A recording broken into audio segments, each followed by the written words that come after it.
jantando entre amigos, e ele me trouxe.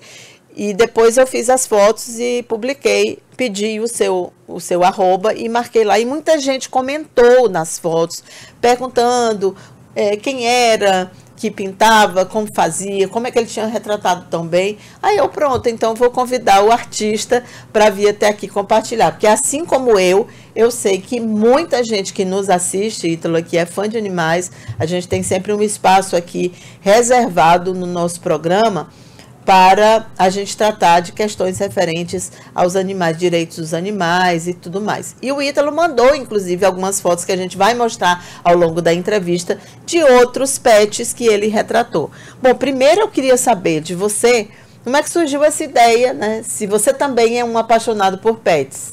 Bom, primeiro, bom dia, Cíntia, obrigado pela oportunidade de estar aqui. Eu que agradeço. Falando sobre esse assunto que todo mundo gosta, né? Hoje em dia, os pets, os animais, eles são membros da nossa família, na verdade, né? Eu lembro que há uns 20 anos atrás era muito incomum. Desculpa, só corrigindo, é o Iago Tavares, tá, gente? Perdão.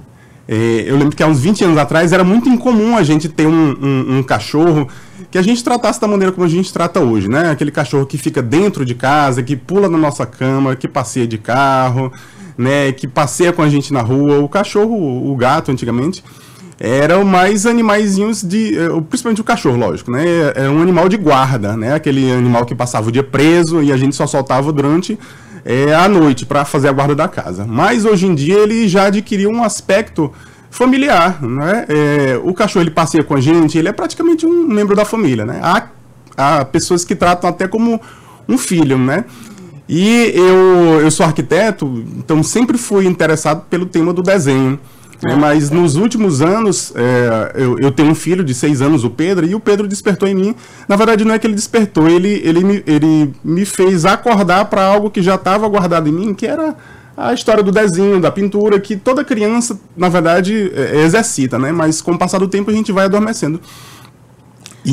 Nossa, que bonita a ideia. Então, assim, por isso que eu acho que sai tão bonito, além do seu talento, claro, mas eu sempre acredito que nas coisas que têm um propósito, assim, que elas vieram de uma história de amor, de alguma situação que te motivou grandemente, envolvendo amor, envolvendo o que você sente. A gente vai ver mais registros, mais telas, e aí eu queria saber o seguinte, como é que você faz? Você pega as fotos, como é que funciona? Funciona assim, Cíntia. Eu converso com os interessados em retratar os seus pets na tela, e aí eu converso com eles, pergunto quem é o animalzinho, pergunto sobre a história deles, né? E aí o cliente, ele me manda fotos de referência para que eu entenda como é que é o animalzinho, como é que é o corpo dele, a pelagem, o rostinho deles. E aí eu faço um estudo, eu faço desenhos antes para entender como é que é o corpinho desse animal. E aí eu pego a minha tela, né? Eu tenho o meu cavalete, eu faço pinturas a óleo, né? Eu faço lá o meu esboço no lápis, né? E faço a pintura. Depois que a pintura ela é feita, e aí eu embalo, entrego para o cliente tem aquela surpresa de ver retratada como uma obra de arte, né, o membro da família dela. Claro, claro. E o que leva normalmente as pessoas a encomendarem a tuas... Olha, Cíntia, é um tema bem marcante essa coisa, porque normalmente as pessoas pedem uma obra de arte, uma encomenda dessa, quando o animalzinho, na maioria das vezes, quando o animalzinho falece. Né? Acontece muito isso, porque como é um membro da família hoje em dia, traz muita saudade, mexe muito com o sentimento daquela pessoa. Então, para matar a saudade, para manter viva a memória, o registro daquele animalzinho dentro da sua casa, aí as pessoas, né, se sentem atraídas e têm a vontade de ter aquela pintura do pet em casa. Antigamente a gente tinha uma foto dos membros da família na parede, agora a gente também tem dos animais, né, que são os que viveram com a gente. É bonito demais isso, né? Porque assim, realmente, quem convive com animais sabe, primeiro, que há a delícia de tê-los, né?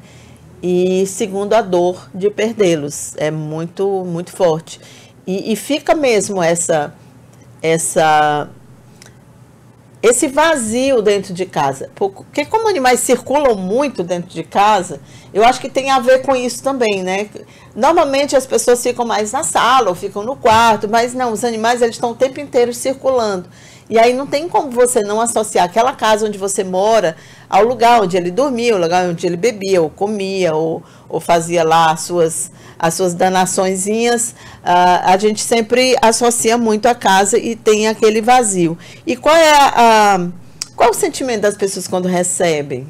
Ah, Cíntia, é muito forte. Na verdade, é inesperado, né? A gente acha que as pessoas vão achar legal, mas na verdade, muitas delas choram, se emocionam demais, né? São sempre fortes emoções, né? Poucas pessoas sabem disso, mas quem recebe normalmente fica muito satisfeito, porque primeiro que é uma novidade, né? A gente não vê muito isso sendo oferecido para as pessoas. Não vê, eu nunca tinha visto. Não vê. E foi até um dos motivos pelos quais eu optei por trabalhar com isso também além da arquitetura, porque é um nicho de mercado que é pouco explorado e porque também as pessoas precisam disso no seu dia a dia, né? O dia pra gente já começa difícil, com notícias às vezes um pouco mais complicadas, e nada melhor do que você acordar, ver, não ter mais um animalzinho dentro de casa, mas ver, né, ele na sua parede, né? Gente, olha, eu vou dar um depoimento pessoal aqui. Ele falou que ele estuda o animal primeiro, ele pega a foto. No caso o Augusto me falou que você pegou as fotos do Instagram, isso, né? Exatamente, da rede social, exatamente. tem muitas fotos dele. Isso. E aí tem um detalhe num dos quadros, que é o do John, que é essa questão da orelha, que é uma coisa assim, muito interessante.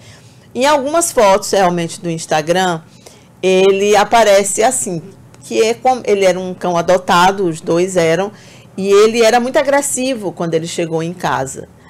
Não é esse aí, se a gente puder colocar, o que tem a orelhinha levantada. Ele era muito agressivo, então ele demorou muito tempo para se adaptar em casa. Demorou, por quê? Né? A gente não sabe o que ele sofreu de fato.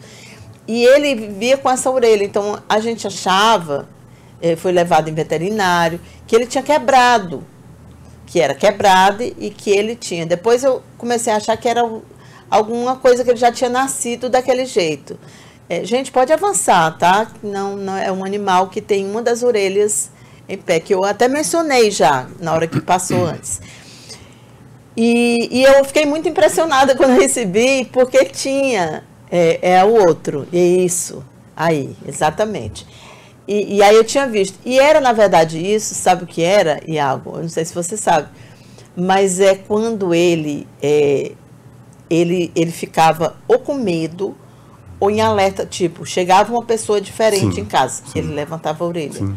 Ou alguma coisa que contrariava. Era como se fosse assim, tô aqui, a raiva. Era o alerta dele. Eu acho que alguns animais têm, uns têm veneno, outros, né? Ele não, no caso dele, ele levantava a orelha. E assim foi. Mais engraçado é que ele vivia assim. E depois que ele se adaptou em casa, ele só levantava nessas situações. Ou seja, era de fato algo que ele desenvolveu e que era muito representativo. E eu achei muito legal que você escolheu uma foto que isso apareceu. Sim.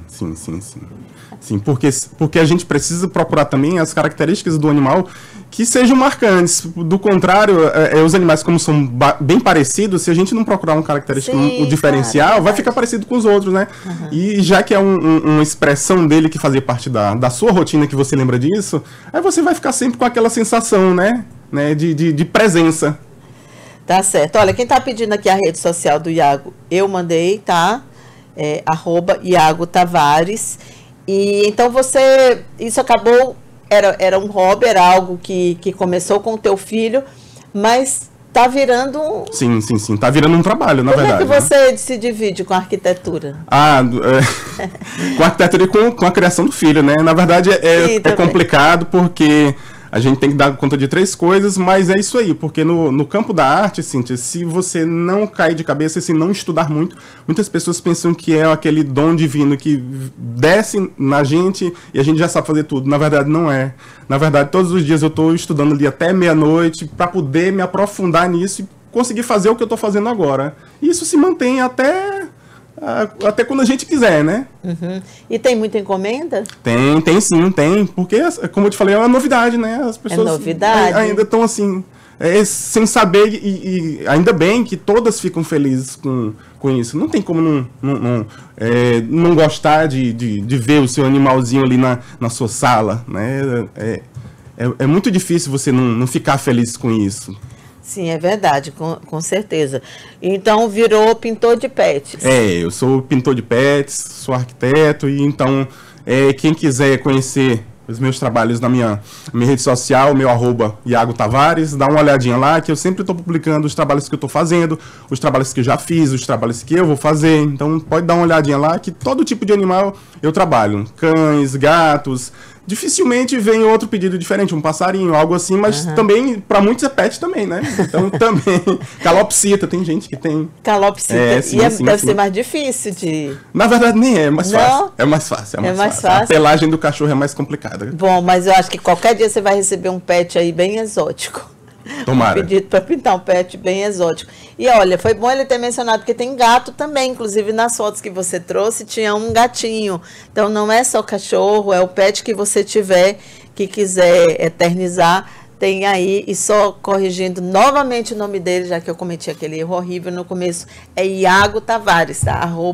@Iago Tavares. Peguei então, assim, não sei de onde eu achei o outro nome. Obrigada, sucesso para você, adorei, gente, gostei muito, marquei lá no meu Instagram, porque eu gostei, foi um presente assim que eu amei, foi o melhor presente que eu já ganhei esse ano. Muito obrigada mesmo, sucesso para você. Obrigado, Cíntia, eu que te agradeço, e um abraço para todo mundo que está assistindo, conheça as minhas redes sociais, e bom dia para todo mundo. E parabéns pela iniciativa, pela ideia, né? Você também foi um empreendedor ao perceber que havia esse nicho de mercado, né? Sim, sim. E assim como eu, também tem espaço para muito mais gente, tá? Então fica a dica para todo mundo que se interessa por arte.